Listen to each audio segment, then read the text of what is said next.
the Walt Disney World Resort near Orlando, Florida, it's Jack Harris presents 20 Magical Years. Join the fabulous 20th kickoff party to a year of surprises. Celebrate the exciting new attractions at Walt Disney World. Party at Pleasure Island and get wet at Typhoon Lagoon. Plus vacation tips from travel expert Steve Birnbaum and much more. Howdy and welcome to our 20th anniversary celebration of Walt Disney World. I'm Jack Harris along with a couple of celebrity friends here. In the next hour, we're going to take you on a world tour, a Walt Disney World tour. You know, it was 20 years ago. In fact, to be exact, it was October 1st, 1971, that Walt Disney World first opened its gates to the public. About the same time I first opened my mouth in the Bay Area. You know, we've seen a lot of changes in the Bay Area since then, but you wouldn't believe the changes here at Walt Disney World.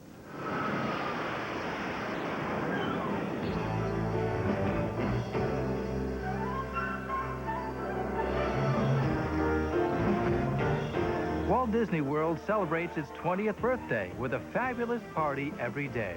To kick off a whole year of surprises, visitors and special guests were treated to a birthday bash that was out of this world. Celebrate!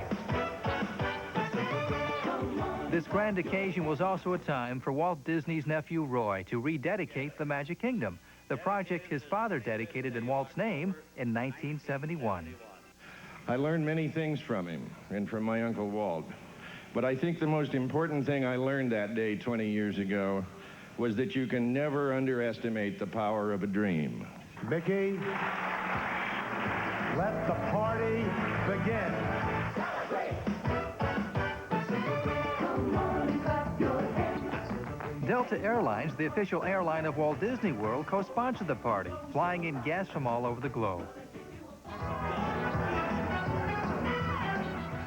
All were treated to the premieres of 20 exciting new shows and attractions in honor of the 20th.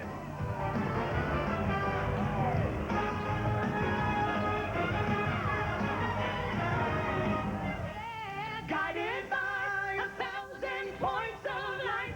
Oh, you see the lights everywhere. This kickoff party was more than amusement technology that's state-of-the-art.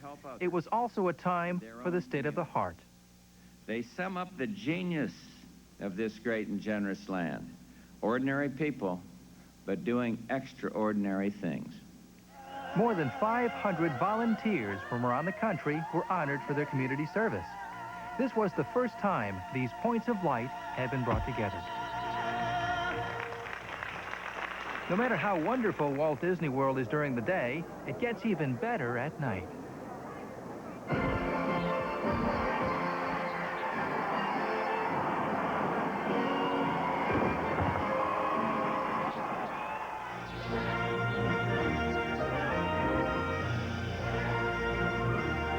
Spectral magic weaves miles of fiber optics and a million lights to create this magnificent new parade.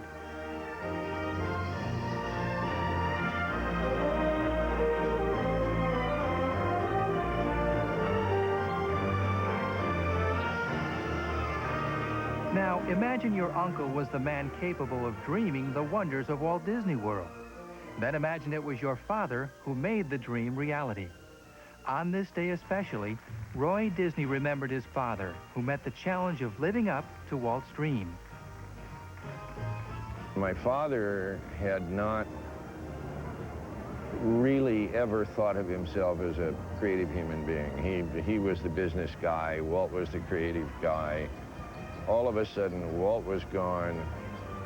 Here was this plan to build this park. My father stuck his chin out a little bit, and he said, we're going to build that park anyway. And that day, the 1st of October, 1971, I have never been prouder of anybody in my life than I was of my father.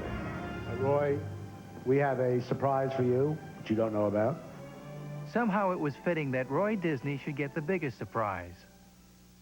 We thought it would be appropriate for you to read the same dedication your father did 20 years ago from this same plaque he held in his hands near this very same spot. Roy. All right.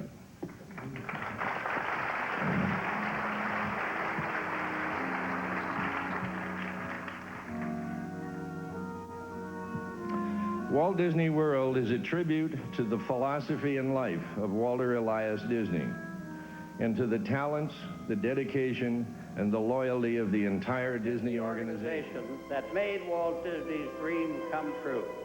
A magic kingdom where the young at heart of all ages can laugh and play and learn together. Dedicated this first day of October 1971, and it's signed Roy O. Disney, my dad. The biggest surprise of all is that this 20th birthday party never ends.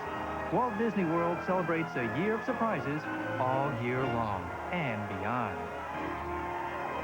Whoa, that's mind-boggling. But you know, the night parade Spectromagic is something you certainly don't want to fail to enjoy missing. It's terrific, and it's something they don't have at Disneyland in California. That was Walt Disney's first park. But Walt Disney World was where Walt wanted to turn his dream into reality.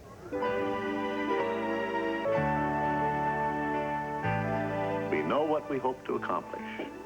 And believe me, it's the most exciting and challenging assignment we've ever tackled at Walt Disney Productions. Walt Disney was as familiar as everyone's favorite uncle. But in reality, he was the king of dreams come true. In 1968, Walt Disney started building his dream on 28,000 acres of Florida flatland outside the city of Orlando. The Magic Kingdom was the first to open in 1971, followed in 1982 by Epcot Center. The Disney MGM Studios theme park was created by Walt's successor, Michael Eisner. It opened just 2 years ago. Over the last 20 years, Walt Disney's original dream has expanded to include water parks, nightclubs, and fabulous hotels. There's something here for everyone, based on good old-fashioned family values found on Main Street, USA. Main Street is modeled on small-town America at the turn of the century, only simpler, more carefree, and as charming as a magician's wand. It's the gateway to the Magic Kingdom. Fantasyland and Mickey Starland are popular starting points for families, especially children. In fact, Mickey Starland is where guests can actually meet Mickey Mouse and the stars from the Disney afternoon. Not only fairy tales come to life here, you can explore the 7 different lands that make up the Magic Kingdom. Each has its own unique theme, from the Wild West to exotic jungles and adventures with pirates. Tomorrowland is home to the wildly popular Space Mountain. The new 20th anniversary surprise celebration parade comes down Main Street, USA every day. And every night, Spectral Magic lights up the skies. Epcot Center's Future World mixes state-of-the-art technology with big imagination. The results are... Like a child who takes apart a watch, Walt Disney was fascinated by what makes the world tick. In Future World, the challenges of the next century become thrilling rides and attractions. The other half of Epcot Center is World Showcase. Visitors can shop, eat, and enjoy the unique entertainment of 11 different countries. It's another of Walt's dreams for the future. People from around the world living in peace and prosperity. World Showcase also provides the best view of surprise in the skies. The new high-tech fireworks show designed for daylight. The Disney MGM Studios theme park showcases the ultimate family fantasy, show business. This is Hollywood Boulevard in its heyday of the 1940s. The streets are filled with movie making and movie star wannabes. But here, visitors can do more than just wish upon a star. They can become one. Daily auditions for an appearance on the Disney Channel give visitors a shot at the big time. Or there's always the chance to spot stars who have already made it. The Mickey Mouse Club is just one of the shows being taped here in the real-life production studios. At the Disney MGM Studios theme park, the surprises keep on coming. From Catastrophe Canyon to Indiana Jones' Epic Stunt Spectacular, Star Tours, to Jim Henson's Muppet Vision 3D. Every one of them is created to live up to the 20th anniversary theme, A Year of Surprises. The Disney MGM Studios theme park has 9 new attractions in honor of the 20th anniversary, including the spectacular Sorcery in the Sky. Walt Disney wanted the magic to last through every minute of the vacation, so each of the 11 resort hotels has its own unique theme, from contemporary to Caribbean to incredible. There are rooms in every price range and even campground facilities. Transportation is provided all over Walt Disney World. The Walt Disney World Resort will never be completed. The story will never end. It just keeps adding new pages. And that's the way Walt would have wanted it. I don't know if you're aware of this, but less than a third of the property at Walt Disney World is currently developed. And that means we're going to be seeing a whole lot of new ideas and attractions for years to come. Still to come, are these buildings supposed to look this way? That's like asking if one of your children didn't turn out the way you thought they were going to be. They're all perfect. They're just perfect. And the truth about fun at Typhoon Lagoon.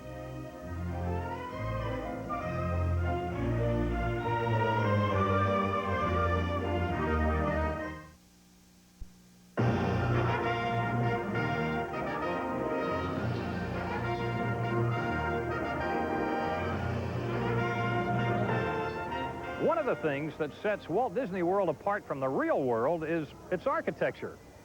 Designers from all over the world have been commissioned to build these works of art. Walt Disney CEO Michael Eisner thinks they're great.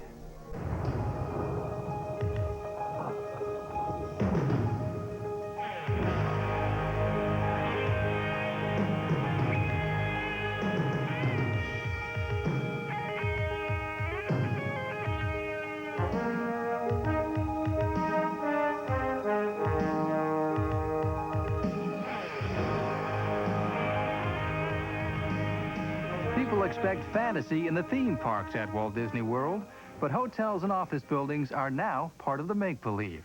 Company chairman Michael Eisner calls these eye-popping structures entertainment architecture, because here, in the world devoted to happiness, even the buildings are fun. It's no more expensive to build a great building than to build a dumb building. And therefore, if you're going to build something and spend all that money, you might as well have a good time with it. About 50 years ago, Walt Disney mastered the art of storytelling. Cartoon characters such as Mickey Mouse and others became household names. They actually came to life in Walt Disney World. When Michael took the job of running the Walt Disney Company in 1984, he took fantasy even farther. He decided every new building would have a theme that tells a story. It seemed like a good idea at the time to start with a hotel shaped like Mickey Mouse. I thought it would be a good idea to have Mickey Mouse straddle Riverside Drive in California, but I didn't know anything about construction, and it became uneconomic and stupid, and has plagued me. It was an idea that came and went in 20 minutes. But Michael didn't give up on the idea of one-of-a-kind buildings. Instead, he found the architects who could make his dreams come true. This is the Team Disney building.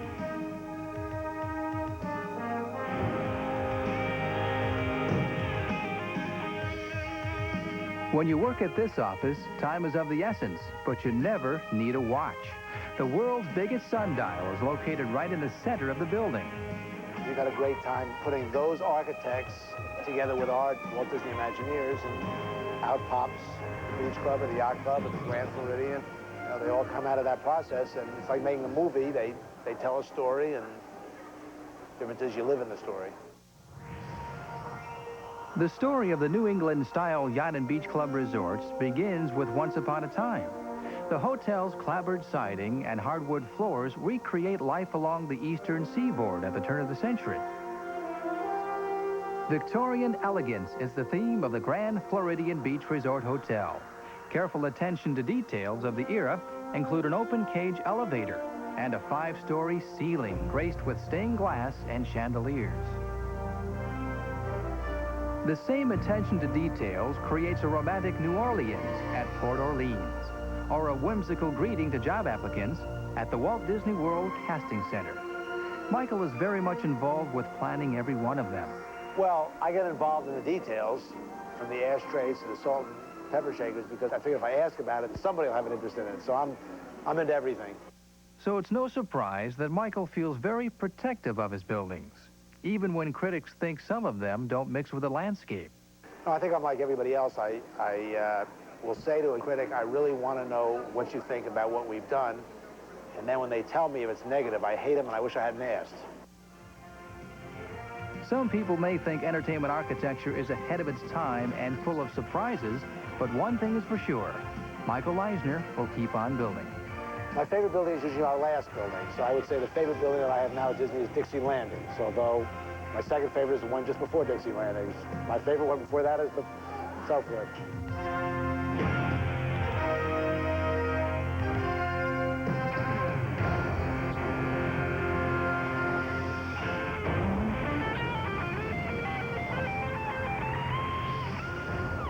Hi, I'm Steve Birnbaum, and I write the official guide to Walt Disney World. And by now, you're probably convinced that having a practical guide to Walt Disney World can be a great help. This being the 20th anniversary year, there's a lot more to see and do. So the most important thing for a family is to decide what they want to see most and then make a plan. Before you arrive, you should know that Walt Disney World has lots of special packages, such as those with Delta Airlines that offer a complete vacation package, usually with special fares for different times of the year. Once here, recognize that it will take at least 3 or 4 days to make even the most superficial tour of the best of Walt Disney World attractions, and that most mortals should devote 5 full days to the experience to see it all comfortably. To get the most fun out of your visit, you really ought to wear comfortable clothes. And remember, try to get an early start in the morning. Just between us, the park often opens a full half hour before the scheduled time, especially during peak times during the year. And those are the times of the early morning when the lines are least long at the most popular attractions. Remember, too, that Walt Disney World is a right-handed place, so always head for lines on the left-hand side when you have the chance. Then, around 11 o'clock or so, when the number of people in the park starts to grow, take off for some of those less-known attractions. Maybe play around a golf, lie alongside the waters of Typhoon Lagoon or River Country, or beside the pool at your hotel, and generally enjoy a little lighthearted leisure. Remember to pace yourself. Then, as everyone else is nearing exhaustion in the mid-afternoon, return to the park and enjoy the short lines of the late afternoon and then twilight and the gathering darkness that adds to the magic of any Walt Disney World visit. I'm Steve Birnbaum. Steve will be back in a few minutes with more tips, but first, let's get the latest news on the big typhoon at Walt Disney World, and here's ace reporter Scott Cassidy. I'm here to find out the truth about Typhoon Lagoon. People have loved Walt Disney World for 20 years. Typhoon Lagoon, one of Walt Disney World's newest attractions, has prompted an inordinate amount of praise. Let's find out just how much fun this place really is.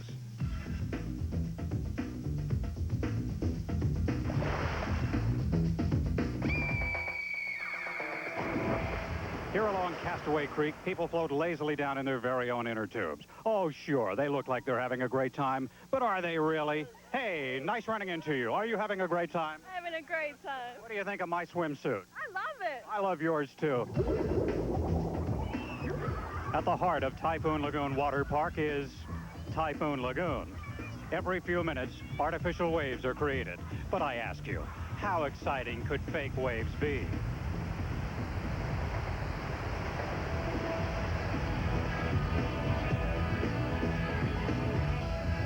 Are you having a great time? Yes, we are. Just do this if you're having fun. Okay, you're rafting and you can't get up. It's great to see you. What do you think of my get up? That's nice. So's yours. Entertaining. Relaxing. And wet. Easy go connect them. Dry bones, easy go connect them. Dry bones, easy go connect them. I don't know. The word of the Lord. Pardon me, you look like you're trying to relax at Typhoon Lagoon. I'm trying to, yes. It's lovely. You look like someone who could really enjoy a water slide. Maybe something like Humunga Cowabunga. What do you think? Really fast.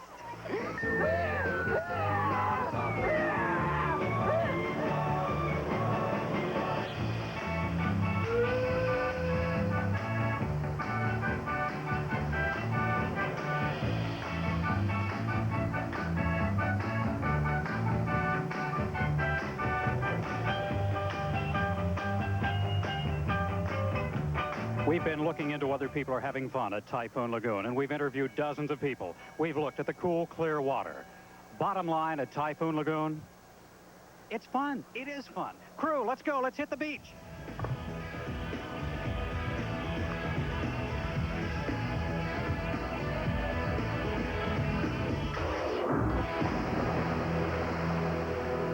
Do people really have fun here?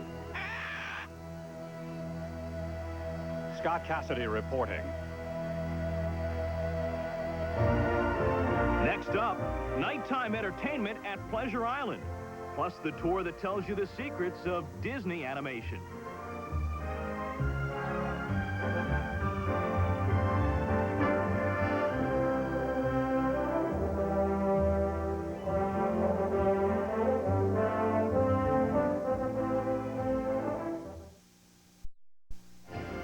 Coming up, you're invited to dinner with Steve Birnbaum at Walt Disney World.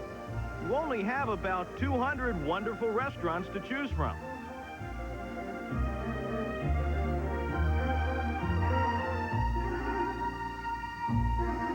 Throughout the years, the Walt Disney Company is probably best known for its animation.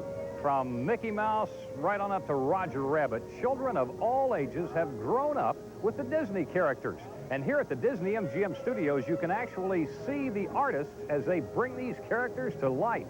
Animation is the lifeblood of the Walt Disney Company. The gift of life is thine. It all began in California with an animated character named Mickey Mouse. Today, a branch office of the famous Disney Animation Studio in Hollywood exists at the Disney MGM Studios theme park in Florida. It's not only a working animation building designed to produce short animated films, it is also an attraction where guests can see for themselves how Disney cartoon characters come to life. They come into our studio and they look through the glass and see animators sitting there drawing, 80 people sitting there at their desk drawing, and the look on their faces is extraordinary. And I think it's because they didn't know what to expect, or if they did, they were thinking that it couldn't possibly be hand-drawn anymore. And of course, essentially, it still is. The director of operations for the animation studio is Max Howard. Max oversees a team of almost 70 artists. For Max, producing Disney animated featurettes means being part of a legacy that began with Walt Disney.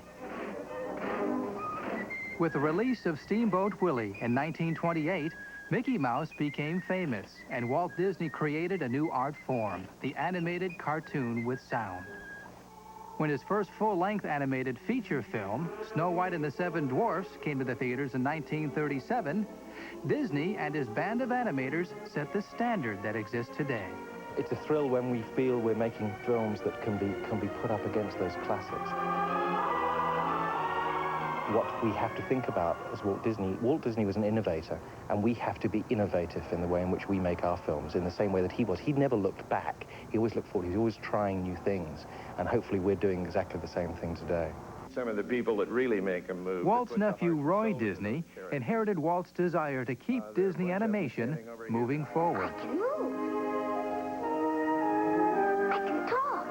Together, Roy Disney and Michael Eisner decided a fresh commitment to animated films would guide the company's path into the future. I can walk!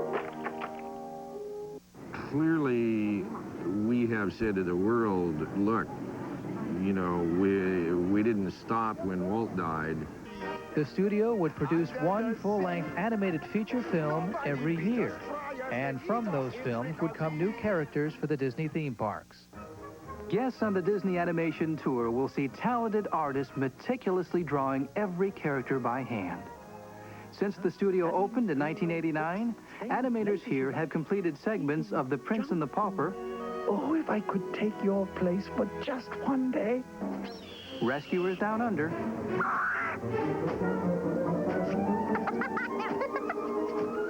and Roller Coaster Rabbit. Disney's latest release, Beauty and the Beast, was also partially created here. He was mean and he was coarse and unrefined. Yeah, I happen to think it's a wonderful movie, and I think it's going to be very successful, largely because it's very good. The average Disney full-length animated feature film takes over 1 million drawings to create. What they can't do these days. The 7-minute animated short, Roller Coaster Rabbit, took over 40,000 individual drawings, backgrounds, and cells. So, how's it all done? The art of animation begins with a good story. One night, a long time ago. First, the story is told by combining pictures and words on a storyboard. Yeah, it's just a little bumpy back here. After the dialogue for a film is recorded, the animator begins to shape the character and its personality, pulling inspiration from the actor's voice. They have to be great artists, but the great animators have the ability to make you believe in the character, and I suppose give the character a life and soul. It's drawing from the inside out. It's doing what a great actor does on the screen. When drawings are viewed in sequence by flipping the pages, the character seems to come alive. I've got gadgets and gizmos aplenty. When a drawing is completed, it's photocopied to a sheet of plastic called a cell. Every cell is hand-painted and then photographed one at a time to create the illusion of life. It is here the elements of story, character, acting, and mood come together. Later, music and sound effects are added to help complete the feeling of reality. That's a great moment when you sit in a movie theater with all of the artists together who watch that film and see it come to life. But there's no one person's hand that's made it. It's a collective art form. Walt Disney, through his films, has made a tremendous contribution to the folklore of the world. He had the amazing ability to reach the human heart. Today, guests of the Disney Animation Tour can see talented artists carrying on Walt Disney's pioneering spirit, transporting audiences to magical places that exist only in the mind of the animator. I just love happy endings.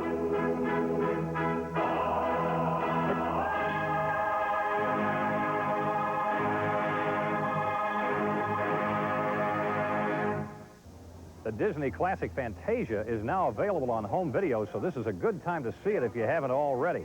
Now, if you're one of those folks that thinks Disney is just for kids, then you haven't been to Pleasure Island. Here's Disney Vice President Art Levitt with a preview. This is Pleasure Island. It's unbelievable. It's the only place on Earth that's totally dedicated to having fun and totally dedicated to celebrating the unexpected. See what I mean? Now here at Walt Disney World, the theme for our 20th anniversary is the Year of Surprises.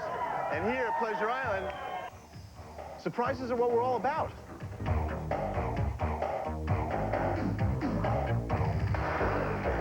Happy New Year.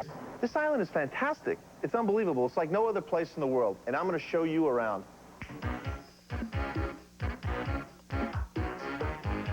It's a whole new world here at Pleasure Island.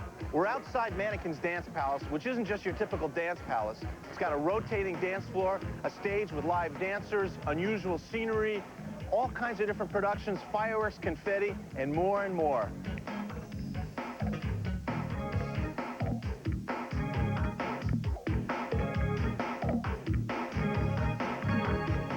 And now for another surprise, the Neon Armadillo.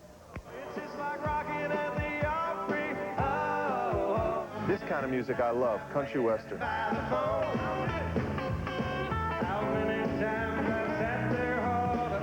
Remember what I said about the unexpected?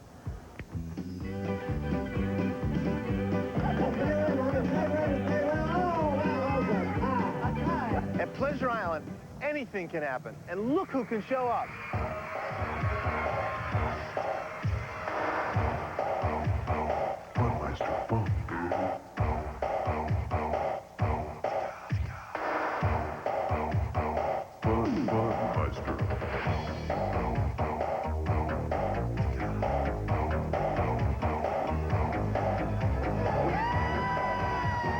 Are you having fun yet? Because that's what we're all about here at Pleasure Island.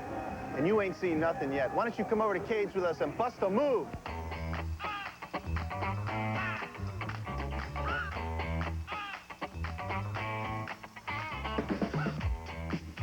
Hey, I'm up here. We're in Cage now. Let me tell you something. This club is cutting edge. Hey, I'm over here now. I'm over here. I told you this club was cutting edge. But if you're having fun here, why don't you come with me over to Zephyr's Rock and Roll Beach Club right now? And all your kids ain't bringing you peace of mind. Before you find out it's too late, girl, you better get straight. Uh-oh, time's running out. Hurry, look at this. This show's hilarious. Anything can happen at the Comedy Warehouse.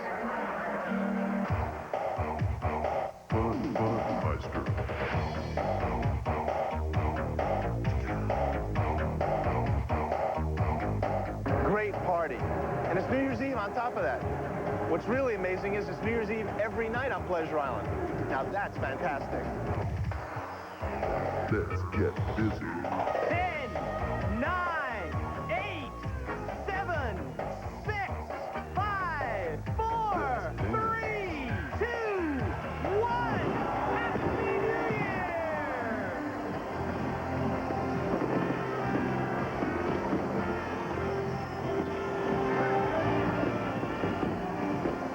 They got to be dumping about a ton of confetti every night at that New Year's Eve celebration at Pleasure Island, and yet it's gone before you know it. Walt Disney World's got to be the cleanest place on Earth. Did you ever wonder how many custodians it takes to keep it clean, or how much grass is mowed each year, or how many pictures are taken? Haha, the answers to these and other burning questions are coming up.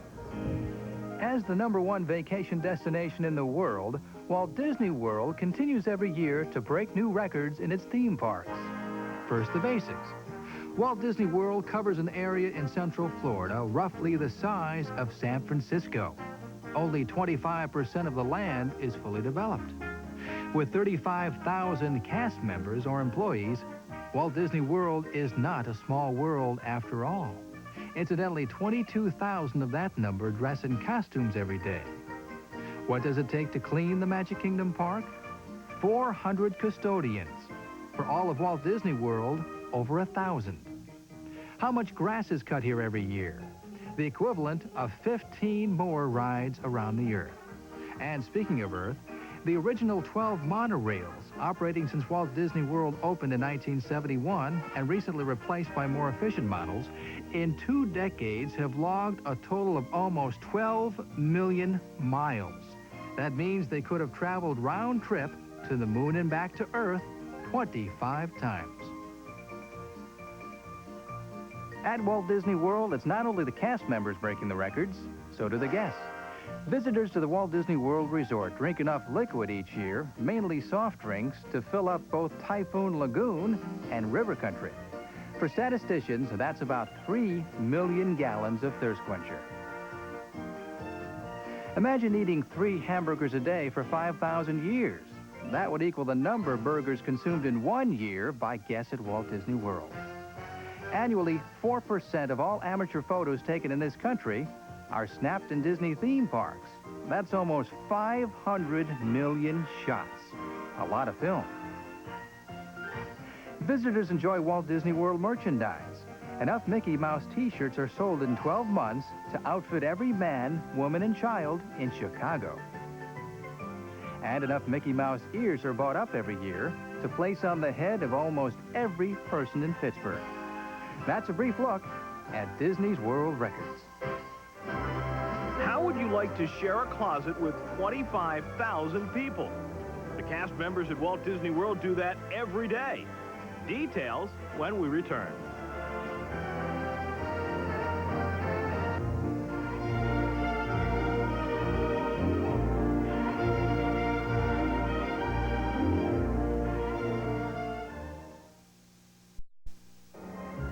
Welcome back to our 20th anniversary celebration of Walt Disney World.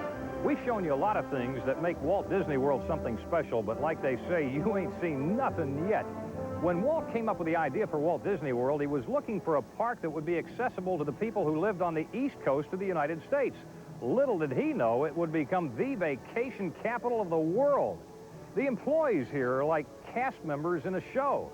And of course, if you're going to put on a show, you got to have costumes.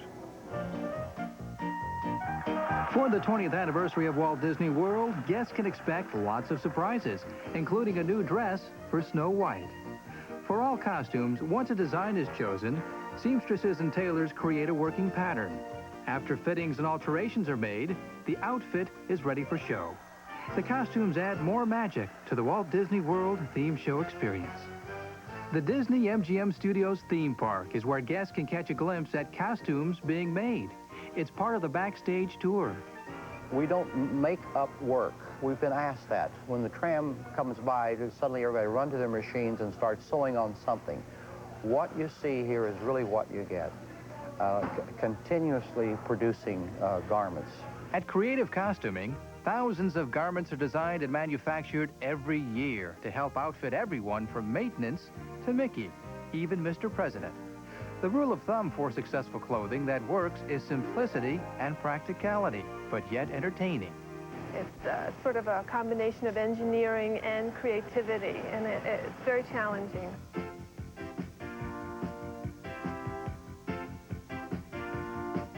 On the flip side of where the costumes are made is where the clothing is stored and issued for daily use to cast members.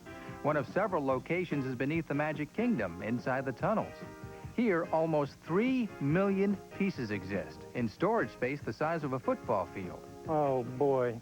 Hats, shoes, and belts. We probably, just in the Magic Kingdom alone, have somewhere around 10,000. Not to mention 2 to 3 million shirts, pants, and jackets.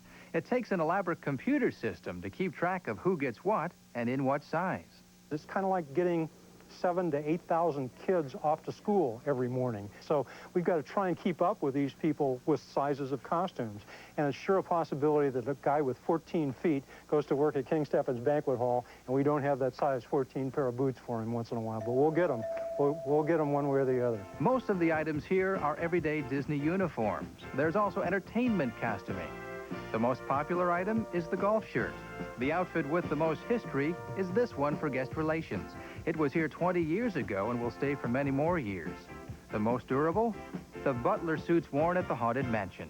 Alterations department is really important to us, too, because if we didn't have those folks back there working on those costumes, everything eventually would pile up back there. The zippers that don't work anymore, the hems that fall out, the buttons that pop off the shirt. So it's those people that work in the alteration area that really keep the whole operation rolling. With all this clothing, think of the wash load. 250,000 garments are cleaned every week. It's the kind of job Snow White would understand. After all, she cleaned house for 7 dwarfs. But this year, Snow White's dress was made to party. Hi, I'm Steve Birnbaum, and despite the fact that 2/3 of the guests at Walt Disney World are grown-ups, this is the prime place for vacations for families with youngsters of all ages. And that's understandable because Walt Disney World is the nation's #1 family vacation destination. Begin any trip by involving kids, by telling them about what they'll see and do. Youngsters like the anticipation and respond best to things that are familiar. All the hotels have playgrounds. The one at the Polynesian is particularly nifty. In-room babysitters can be arranged at all resort hotels and villas. And there's even a center known as KinderCare, which accepts infants through 4-year-olds on a weekly basis. With older children, there's little need for excessive hand-holding inside the Magic Kingdom, Epcot Center, or the Disney MGM Studios theme park. It's enough just to establish a specific meeting place and time. Strollers are available for a nominal fee to help transport younger children. And don't be too dismayed if your stroller disappears while you're inside an attraction. A replacement is easily obtained. The major attractions of Walt Disney World even offer baby care services that can be helpful in many ways to mothers of young children. Nursing mothers are accommodated in special rooms, and there are high chairs, bibs, and the like available. The baby centers even have facilities for changing infants, preparing formulas, and warming bottles. Finally, The security folks at Walt Disney World are experts at handling those rare instances when a child suddenly disappears or fails to show up on schedule. Lost children logbooks are located all around the property, and all the Disney employees are experts at handling a lost child who starts to call for his or her mommy. The fact is, however, that they are far more often called upon to deal with a lost parent. I'm Steve Birnbaum. Coming up, you're invited to dinner with Steve Birnbaum at Walt Disney World. You only have about 200 wonderful restaurants to choose from.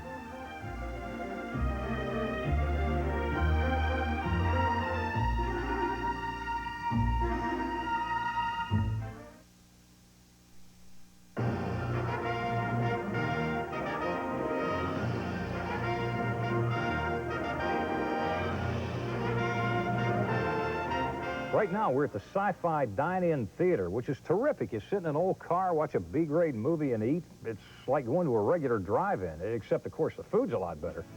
Hi, this is Steve Birnbaum, and I write the official guide to Walt Disney World. Thank you.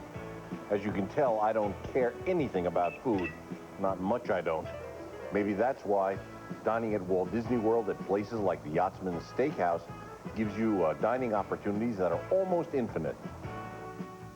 At the Magic Kingdom, fast food is king, and machines here broil an average of 2,800 hamburgers an hour. Epcot Center has added a whole range of international dining possibilities, so it's possible to sample everything from maple syrup pie and bratwurst to steak and kidney pie and fettuccine alfredo. For kids, the best meal of the day is usually breakfast with the Disney characters, where food takes second place to making friends with the Disney gang.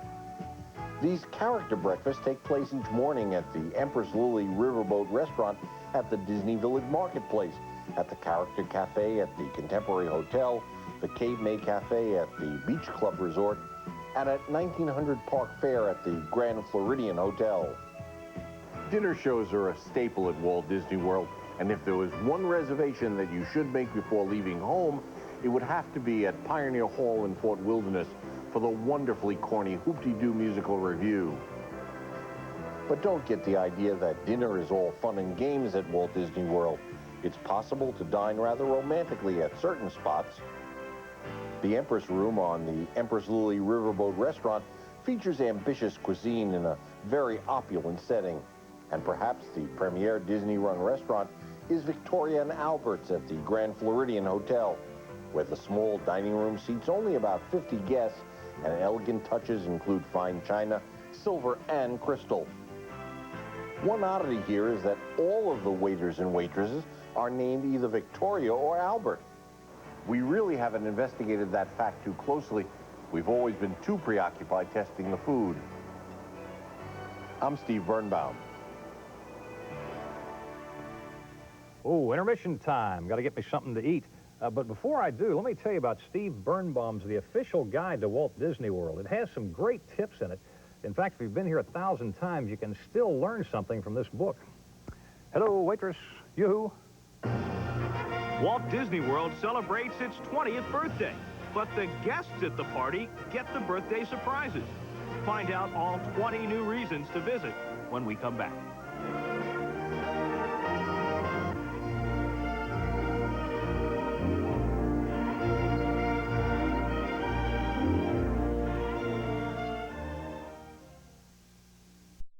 Promotional consideration provided by Walt Disney World and the Disney Inn.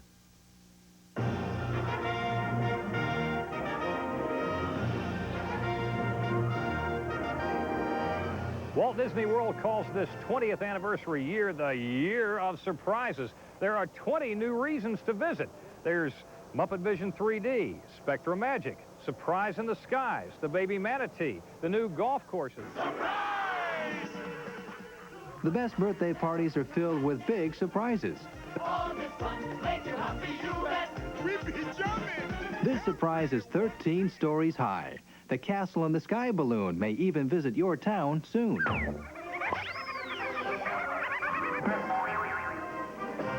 Can't keep the lid on all the surprises? Take a look at these great acts.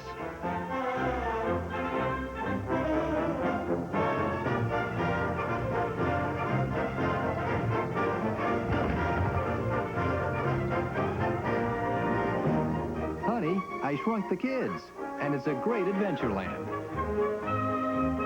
Climb in, have lunch at the Sci-Fi Diner, a drive-in, dine-in movie experience.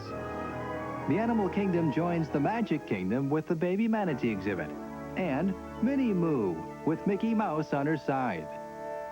For those lazy days, poolside, where summer is forever.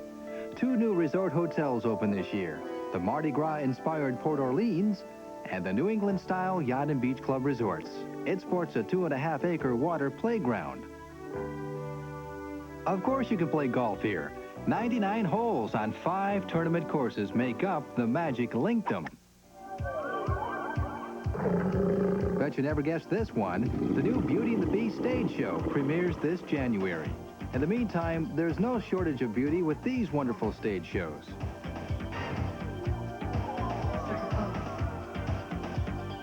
Remember, the magic word is surprise. So naturally, fireworks in the daytime. At Pleasure Island, it's New Year's Eve every night. Spectral Magic takes science and technology a giant step forward to create magic. And Sorcery in the Sky Fireworks Fantasy to top it all off. That's 19 surprises. What makes it 20? The daily antics of Roger Rabbit. Now that ought to be reason enough to visit. You know, it's never too late to visit Walt Disney World, right, Mickey and Minnie? We certainly hope you've enjoyed this 20th anniversary celebration as much as we have. And meanwhile, we're going to leave you with these notable milestones. And we'll see you on Newswatch 8 at noon.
Jiminy Cricket and Spectral Magic.